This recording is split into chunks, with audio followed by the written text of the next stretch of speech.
Hello, हाय, नमस्कार दोस्तों, मैं वैभव पटेल वेब ग्लोबल स्टडीज़ पर आप सभी लोगों का स्वागत करता हूं। दोस्तों, हमने यूपी टीईटी मैथ की एक नई श्रृंखला शुरू की थी, जिसमें कि हम मैथ को चैप्टर वाइज़ कवर कर रहे हैं और पीवाईक्यू क्वेश्चन को लेकर के। पीवाईक्यू क्वेश्चन बहुत इंपॉर्टेंट होते हैं यूपी टीईटी के लिए, क्योंकि यूपी टीईटी का हमेशा से पैटर्न रहा है कि पीवाईक्यू क्वेश्चन को बार-बार रिपीट करता है। जैसा कि आप लोगों ने 2021 का पेपर देखा होगा, उसमें 2017 के लगभग 60% सवालों को सेम टू सेम रिपीट कर दिया था। तो दोस्तों, यदि आप प्रीवियस ईयर पेपर हल कर लेते हैं, हर सब्जेक्ट के हल कर लेते हैं, तो मान के चलिए कि आपको 40 से 50% सवाल पीवाईक्यू से ही मिल जाएँगे, जो कि पास होने के लिए बिल्कुल पर्याप्त होते हैं। तो दोस्तों, आज की क्लास में हम लोग जो है एलसीएम एचसीएफ को हम लोग कवर करेंगे।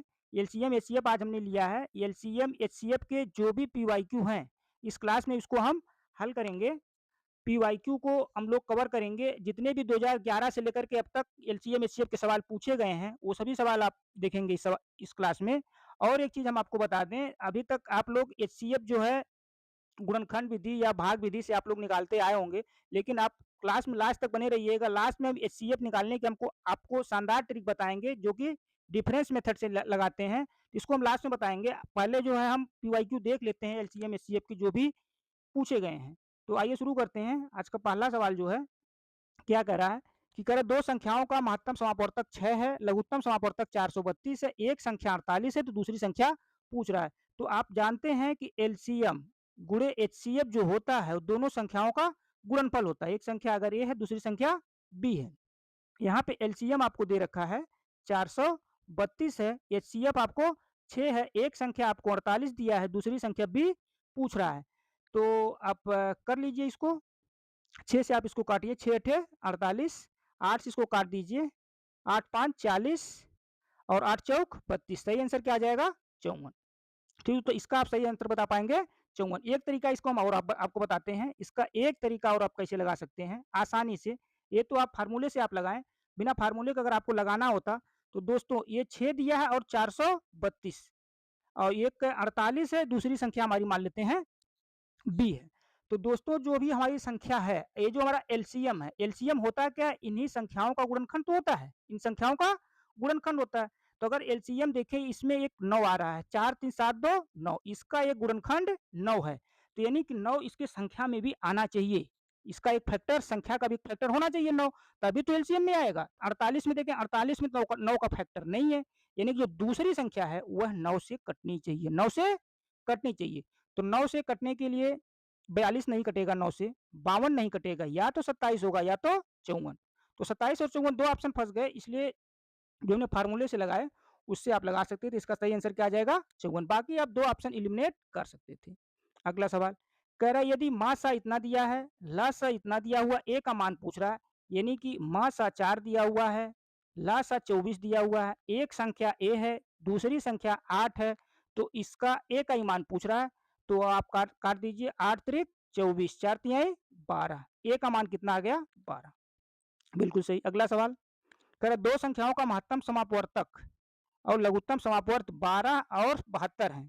संख्याओं का योगफल 60 है, तो इनमें से एक संख्या क्या होगी? तो देखिए इसको कैसे करेंगे। एक तो हमारा मान लेते हैं संख्याओं का योगफल 60 है, तो मान लेते हैं हमारी जो है एचसीएफ हमारा 12 दे रखा है, एलसीएम हमारा कितना दे रखा है? 72 है। अगर हम मान लें हमारी एक संख्या 12 है, एक्स है, दूसरी संख्या 12 है, वाई है। तो अगर एक संख्या 12 एक्स, एक संख्या 12 वाई है, तो यहाँ से अगर इसका हम एलसीएम निकालें, तो 12 एक्स वाई आ जाएगा। 12 एक्स वाई बराबर 72, 12 एक्स वाई बराबर 72, या एक्स वाई बराबर अगर हम निकाल दें, तो 12 छक 72, यानी कि संख्याओं का जो गुणनफल आ रहा है, वो आ जा रहा है 6। तो 6 कब आएगा? अगर एक्स को 2 ले लें, वाई को 3 ले लें, 2 तिहाई 6, तुम्हारी संख्याएं क्या आ जाएंगी? 2 से इसमें गुणा कर दीजिए, एक्स हमारा 2 हो गया, वाई हमारा 3 हो गया, तो एक संख्या 12 दूनी 24 हो जाएगी, दूसरी संख्या 12 वाई यानी कि 12 तिहाई 36 हो जाएगी। एक संख्या 24 हो जाएगी, दूसरी संख्या 36 हो जाएगी। तो ये हम कह सकते हैं कि इसमें एक चीज़ आप ये कर सकते थे, क्या कहते हैं कि देखिए, इसमें कह रहा था सवाल कि 2 ऑप्शन तो आप पहले ही काट सकते थे। 2 संख्याओं का योगफल 60 है, यानी कि 60 तो नहीं होगा, दोनों संख्याओं को मिला एक संख्या 60 अकेले नहीं होगी, ना तो 72 होगी, या तो 24 होगा या तो 72 होगा, ठीक है? या तो 12 होगा या तो 24 होगा। तो अगर आप एक चीज़ आप देखें, अगर एक एचसीएफ हमारा 12 है, एलसीएम हमारा 72, ये दूसरा मेथड हम बता रहे हैं। अगर इनमें से संख्या का योगफल 60 दिया हुआ है, ठीक है? अगर एक संख्या हम 12 मान लें, तो दूसरी संख्या कितनी होगी तब? 48 होगी। 48, अब ये देखना है कि जो हमारा एलसीएम आया हुआ है 72, एलसीएम क्या है? 72, ये हमारा 9 का गुणनखंड है। इसमें ये 9 से डिविजिबल है, यानी कि संख्या भी 9 का गुणनखंड होगी, 9 से डिविजिबल होगी। एक अगर 12 मान रहे हैं, तो 12 हमारा 9 से नहीं कट रहा है, दूसरा भी 9 से नहीं कट रहा है। अब दूसरा हम ले रहे हैं, अगर एक संख्या 24 लें, तो दूसरी संख्या क्या आएगी? 36, क्योंकि योगफल 60 है। तो 24 देखिए हो सकता है ये देखिए 6 3 9, ये 9 से डिविजिबल है, 9 से डिविजिबल है। तो सीधे आप इसका आंसर 24 बता सकते थे, जो कि अभी हम मान के लगाएँ संख्या 12x और 12y फार्मूले से, इसको बिना फार्मूले का आप इस तरह से लगा सकते थे कि 60 नहीं होगा। एक बार हम फिर से इसको आप बता दे रहे हैं, देखिए कैसे आप करेंगे।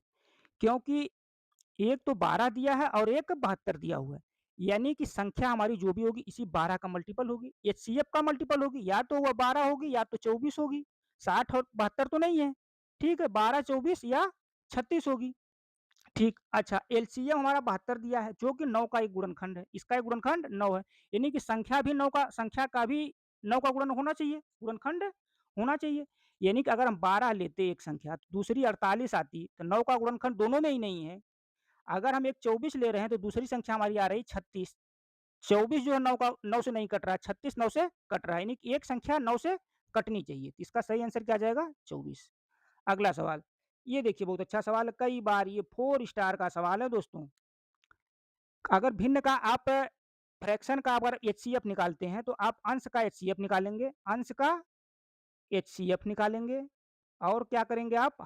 हर का आप एलसीएम निकालेंगे। ये होता है भिन्न का एचसीएफ निकालने के लिए। अगर एलसीएम पूछता तो आप अंश का एलसीएम निकालते और हर का एचसीएफ निकालते। तो 14, 21 और 42, 14, 21 और 42 का अगर आप एचसीएफ निकालेंगे, तो एक चीज हम आपको बता दें कि एचसीएफ जो होता है वह दी गई संख्याओं से जो सबसे छोटी संख्या है, सबसे छोटी संख्या है, उससे छोटा नहीं हो सकता, उससे बड़ा नहीं हो सकता। यानी कि एचसीएफ जो भी होगा, जो सबसे छोटी संख्या दी गई है उससे बड़ा नहीं होगा। आइए देखते हैं इसका ऑप्शन से, 42 नहीं होगा, 21 नहीं होगा, यानी कि अब 7/330 होगा, या तो 3/321 होगा। एक चीज और हम आपको बता दें, यहाँ पे दिया हुआ है 42, 14, 42 और 21 दिया हुआ है। तो एचसीएफ जो भी होता है, दो संख्याओं का अंतर, अगर इस 14 और 21 का अगर हम अंतर निकालें, तो कितना आ रहा है? 7।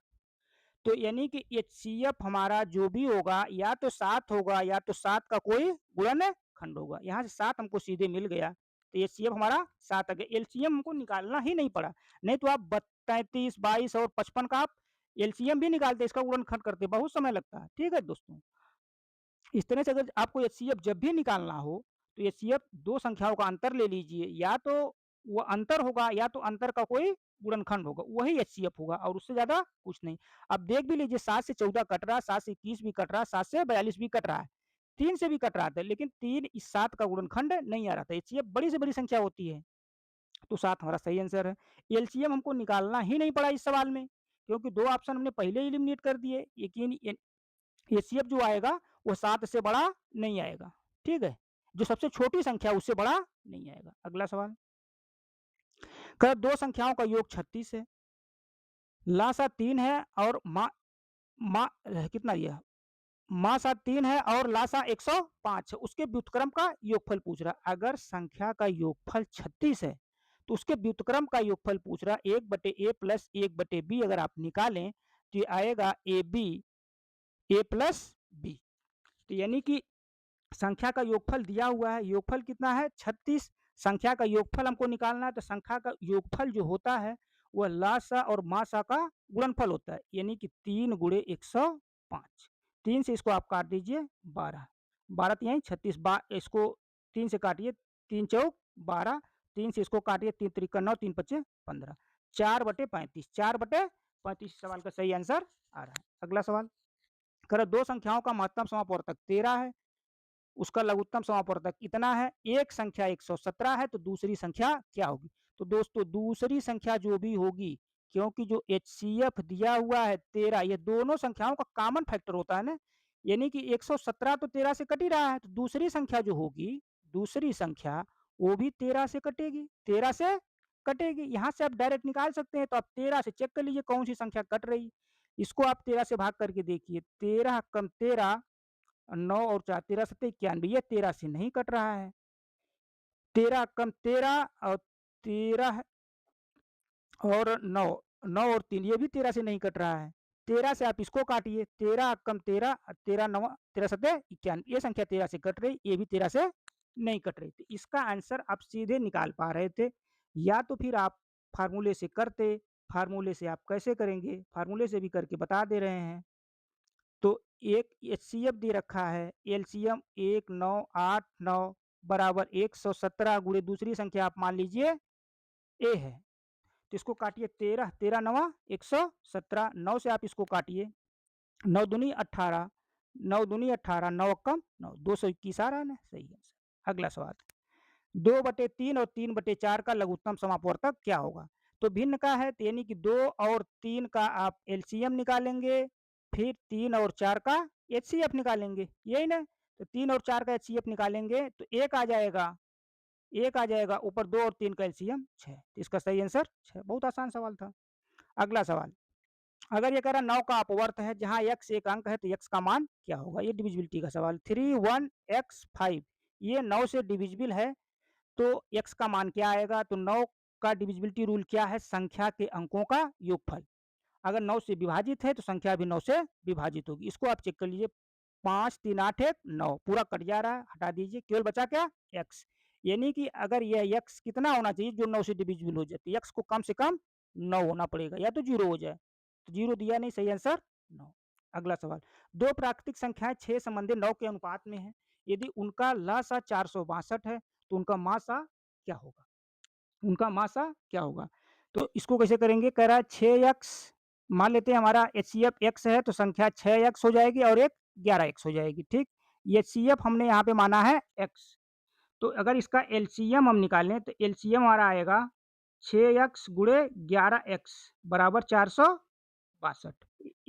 एलसीएम हमको 462 दे रखा है, ठीक है। तो इसका हम अब क्या निकालेंगे? हमको मासा बताना है। तो संख्याओं का गुणनफल, संख्याओं का, एक दूसरे पेज पे इसको करते हैं। एक 6x गुणे 11x बराबर 462, मान लीजिए ये हो गया x, ये एचसीएफ x हो गया। तो संख्याओं का गुणनफल बराबर लासा गुणे मासा, ये x से x कट जाएगा, तो यहाँ से x बराबर क्या आ जाएगा? 462 बटे 6 गुणे 11, 6 से आप इसको काटिए, 6 सते 42, फिर 6 सते 42, 11 सते 77, x बराबर कितना आ गया? 7। तो क्या पूछ रहा था इसमें? इसका मासा पूछ रहा था, मासा कितना हो जाएगा? 7। अगला सवाल, कह रहा है यदि 65 और 17 का मासा इस रूप में व्यक्त किया जाए तो m का मान क्या होगा? देखिए दोस्तों, बड़ा आसान सवाल है। 65 और 117 का अगर आप मासा निकालें, तो मासा निकालने के लिए हमने क्या बताया? इसका अंतर आप ले लीजिए, या तो इसका अंतर होगा या तो इसके अंतर का गुणनखंड होगा। तो 65 और 35 100 हो जाएगा, और 35 52 आ जाएगा, तो इसका अंतर 52 हो जाएगा, यानी कि एचसीएफ या तो 52 होगा या तो 52 का कोई गुणनखंड होगा। इसका गुणनखंड कर दें, 13 चौक 52। तो आप देखें 13 से ये 65 भी कट रहा है, 13 से 117 भी कट रहा है, तो इसका एचसीएफ जो आ गया, एचसीएफ आ गया 13, एचसीएफ 13 आ गया। तो एक पेज और ले लेते हैं, तो 13 बराबर कह रहा है 65 m माइनस 117, कह रहा है एचसीएफ को इस रूप में व्यक्त किया जाता है, तो m का मान क्या होगा? तो m यहाँ से आप निकाल लीजिए, तो इसको आप इधर लाइए 117 को, 13 प्लस 117 बराबर 65 m, इसको आप जोड़ दीजिए, 130 बराबर 65 m, तो 65 दूनी 30, m का मान कितना आ गया? तो इस सवाल का सही आंसर क्या आ जाएगा? तो अगला सवाल, कह रहा दो संख्याओं का महत्तम समापवर्तक 35 और लघुत्तम समापवर्तक 525 है, एक संख्या 175 है, तो दूसरी संख्या क्या होगी? देखिए दोस्तों, यहाँ पे एचसीएफ हमको जो दिया है 35 है, तो एचसीएफ जो होता है दोनों संख्याओं का कॉमन फैक्टर होता है, यानी कि 175 का भी एक फैक्टर 35 होगा, तो दूसरी संख्या आएगी वो भी 35 से डिविजिबल होगी, 35 से डिविजिबल होगी। तो देख लीजिए 35 से ये कट रहा है, नहीं, 35 से कट रहा है कि नहीं, 35 से कट रहा है कि नहीं, 35 से ये कट रहा था। या तो आप फार्मूले से लगाते 35 गुणे 525 बराबर 175 गुणे बी। यहाँ से आप बी का मान निकाल लेते एक संख्या, तब भी आपका 105 ही आता। 35 तिया 105। अगला सवाल, कर दो सहअभाज्य संख्याओं का महत्तम समापवर्तक क्या होगा? किन्हीं भी दो सहअभाज्य संख्याओं का महत्तम समापवर्तक हमेशा एक होता है। तो पिछली क्लास में भी दोस्तों हमने आपको बताया था, बहुत इंपॉर्टेंट सवाल, सबसे छोटी अभाज्य संख्या, सबसे छोटी अभाज्य संख्या, सबसे छोटी अभाज्य संख्या, कई बार सवाल परीक्षा में पूछा गया है, यह 2 है। सबसे छोटी अभाज्य संख्या 2 है। एक चीज़ और आप नोट करिए, 1 से 50 तक, 1 से 50 तक जो कुल अभाज्य संख्याएँ हैं, कुल अभाज्य संख्या ये होती है 15, और 1 से 100 तक, 1 से 100 तक कुल अभाज्य संख्या जो होती है, वो होती है 25। ये भी परीक्षा में सवाल पूछा जा सकता है, जो कि ये वाला पूछा गया, 15 वाला पूछा गया। तो 1 से 100 तक कितनी अभाज्य संख्या होती है? 25। एक चीज़ और आप याद रखेंगे, किन्हीं 2 संख्याओं का जो एचसीएफ होता है, किन्हीं 2 अभाज्य संख्याओं का, अभाज्य संख्याओं का एचसीएफ, एचसीएफ हमेशा क्या होता है? 1 होता है, और इसका जो एलसीएम होता है अभाज्य संख्याओं का गुणनफल हो जाता है, संख्याओं का गुणनफल हो जाता है। इसको आप नोट कर लीजिए, ये सीधे स्टेटमेंट में सवाल पूछे जाते हैं। ठीक है? अगला सवाल देखते हैं। कह रहा 3 संख्याओं का मासा क्या होगा? इनका मासा। अब देखिए, मासा निकालने के लिए हमने बताया ना, आपको बताएँगे हम डिफरेंस मेथड से। तो किन्हीं 2 का आप अंतर ले लीजिए, किन्हीं 2 का अंतर ले लीजिए। अगर इसका आप अंतर ले लें तो 0 आ जाएगा, 4 में से 2 जाएगा, 2 आ जाएगा, 6 में से 4 जाएगा, 6 में से 2 जाएगा 4। अंतर इसका आ गया 420, यानी कि एचसीएफ या तो 420 होगा, या तो 420 का गुणनखंड होगा। तो 420 के गुणनखंड क्या हो सकते हैं? 6 गुणे 7। ठीक? इतना मान लेते हैं। तो एक तो 6 होगा, 7 होगा। अब 70 का गुणनखंड आप करेंगे तो 7, देखिए 2 तो नहीं होगा, 4 नहीं होगा, 8 नहीं होगा। सही आंसर क्या आ रहा है? 8। सही आंसर क्या आ रहा है? 8। इसको एक तरीके से और आप कर सकते थे। एक तो अंतर मेथड हो गया, इससे भी आसान हम आपको बताएँ तो देखिए क्या है कि इसका एचसीएफ हमको बताना है, तो एचसीएफ जो भी होगा इन तीनों संख्याओं को क्या करेगा? विभाजित करेगा। तो देखिए ये 2 से सभी संख्याएँ कट रही हैं। चलिए मान लेते हैं 2 है, 2 है, ठीक? 4 से कट रहा है क्या? 4 से कटने के लिए अंतिम 2 अंक, अंतिम 2 अंक 22 4 से कटेगा? नहीं, यानी 4 नहीं होगा। जब 4 नहीं होगा तो 8 भी नहीं होगा, ठीक है? अब एक चीज़ और देखिए, क्या कह रहा है कि ये आप देखेंगे, अगर तीनों संख्याएँ देखें तो अंकों का योगफल देखिए, ये 3 से कट रहा है, ये भी 3 से कट रहा है, ये भी 3 से कट रहा है, यानी कि ये संख्या 3 से भी कट रही है, 2 से भी कट रही है, तो यानी कि 6 से भी कटेगी। तो इसका एचसीएफ कितना आ जाएगा? 6। अगला सवाल, 3 संख्याओं का इसका एचसीएफ पूछ रहा है, 98, 175 और 202। किन्हीं 2 का आप ले लीजिए अंतर। तो 75 और 210 का अंतर कितना आ गया? 35। या तो एचसीएफ 35 होगा, या 35 का गुणनखंड होगा 5 गुणे 7, या तो 5 होगा या तो 7 होगा, दोनों हो सकता है। तो देखिए 5 से ये संख्या नहीं कट रही है, यानी कि 5 तो नहीं होगा, बचा क्या? 7। तो 7 ऑप्शन में दे रखा है, तो 6 तो नहीं होगा, 35 का गुणनखंड 6 नहीं होता है, 35 का गुणनखंड 3 भी नहीं होगा, 5 और 7 हो सकता था। 5 से आपने चेक किया तो पहली संख्या जो कि 98 दिया था, पहली संख्या 98, 98 5 से नहीं कटता था। 5 से कटने के लिए अंतिम अंक या तो 0 हो या तो 5 हो। एक चीज़ ये भी देखें, 3 से भी नहीं कट रहा था, ये पहली संख्या 3 से भी नहीं कट रही, 9 तो कट जाएँगे, 8 3 से नहीं कट रहा है, बाकी तो कट रहा है। तो इसका सही आंसर जो हमारा है 7। अगला सवाल, कह रहा है 153, 117, 405 का एचसीएफ, फिर से वही सवाल। तो अगर आप देखें, एक चीज़ और आप नोट कर लें, किन्हीं भी जो आड नंबर का जो एचसीएफ होता है, वह हमेशा ही आड नंबर ही होगा। आड संख्याओं का आड संख्याओं का एचसीएफ क्या होगा? आड नंबर्स का एचसीएफ हमेशा आड ही होगा। तो देखिए इवन नंबर नहीं हो सकता, यानी 12 नहीं होगा, 6 भी नहीं होगा, 3 हो सकता है या तो 9 हो सकता है। या तो देखिए यहाँ पे अगर आप अंतर लेंगे तब भी होगा, अंतर से भी इसको आप कर पाएँगे। देखिए अगर हम अंतर लेके करें इस सवाल को, 153 और 117 का अंतर अगर आप ले लें, तो 13 में से 7 जाए 6, अब बचा कितना? 4, 4 में से 1 गया 3, इसका अंतर आया 36। या तो ये 36 होगा, या तो 36 का कोई गुणनखंड होगा, 36 का गुणनखंड होगा 9 गुणे 4। ठीक, एक हमारा ऑप्शन में मिल रहा है, 3 नहीं होगा, 9 मिल गया, तुम्हारा सही आंसर क्या है? 9। आप 9 से चेक कर लिए, तीनों संख्याएँ 9 से कट रही हैं। 5 3 8 1 9, 7 1 8 1 9, 4 5 9।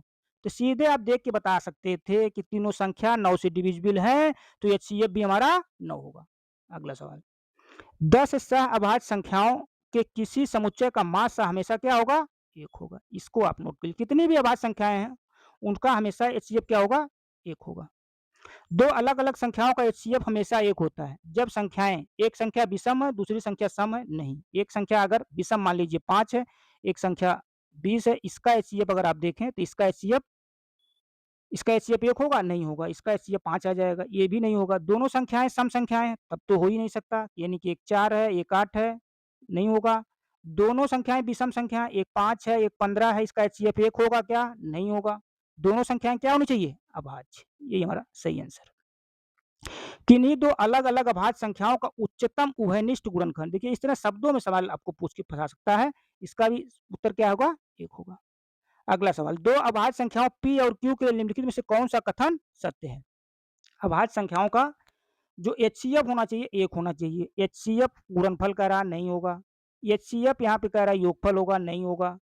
एलसीएम कह रहा है 1 होगा, नहीं होगा। एलसीएम जो होता है संख्याओं का गुणनफल होता है, यही सही आंसर। अगला सवाल, कह रहा है यदि 51 और 85 के मासा 51 m माइनस 85 के रूप में व्यक्त किया जाता है, तो m का मान क्या होगा?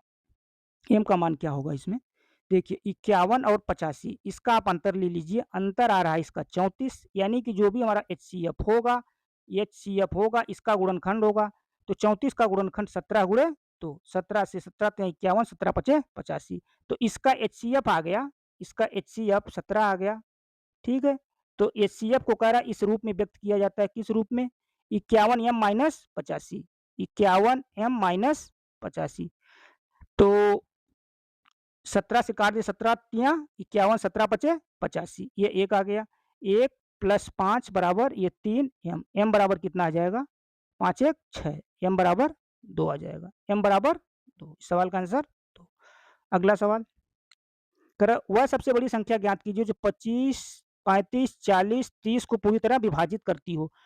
तो इन संख्याओं को अगर सबसे बड़ी संख्या ज्ञात करना है जो विभाजित करती है, तो उसका क्या निकालना होगा? एचसीएफ वही तो होता है जो दी गई संख्याओं को पूरा-पूरा विभाजित करता है। तो इसका अंतर अगर आप देख लें, किन्हीं 2 संख्याओं का आप अंतर ले लें, 35 और 40 का अंतर कितना आ रहा है? 5, 5 से बड़ा नहीं होगा कोई भी, सही आंसर क्या होगा? 5। अगला सवाल, और इतने का मासा क्या होगा? तो इसका अगर आप अंतर निकालें, 9 में से 8 गया 1, 16 में से 8 गया 8, 8 में से 8 गया 0, 0, तो इसका अंतर कितना आ रहा है? 81, यानी कि जो हमारा एचसीएफ होगा या तो 81 होगा या तो 81 का गुणनखंड होगा। तो 81 का गुणनखंड ये भी नहीं है, 81 इससे बड़ा हो ही नहीं सकता, 71 भी नहीं, सही आंसर क्या है? 81। तो दोस्तों आपको आज की क्लास कैसी लगी? अगर आपको आज की क्लास अच्छा लगा हो तो वीडियो को लाइक करिएगा, शेयर करिएगा, सब्सक्राइब करिएगा। दोस्तों हमने जो है एलसीएम, एचसीएफ के जो भी सवाल थे पीवाईक्यू, उसको हमने सभी इस क्लास में हमने कवर किया। अगली क्लास में हम एलसीएम के कुछ और क्वेश्चन लेके आएँगे जिसको कि हम आपको और शॉर्टकट तरीके से बताएँगे कि बिना गुणनखंड किए एलसीएम भी कैसे निकाल सकते हैं, उसको भी हम बताएँगे। क्योंकि बार-बार सवाल परीक्षा में आ ही जाते हैं। 2 सवाल मान के चलिए एलसीएम, एचसीएफ से आपके रहेंगे ही रहेंगे। तो दोस्तों चलिए मिलते हैं अगली क्लास में। बहुत-बहुत धन्यवाद।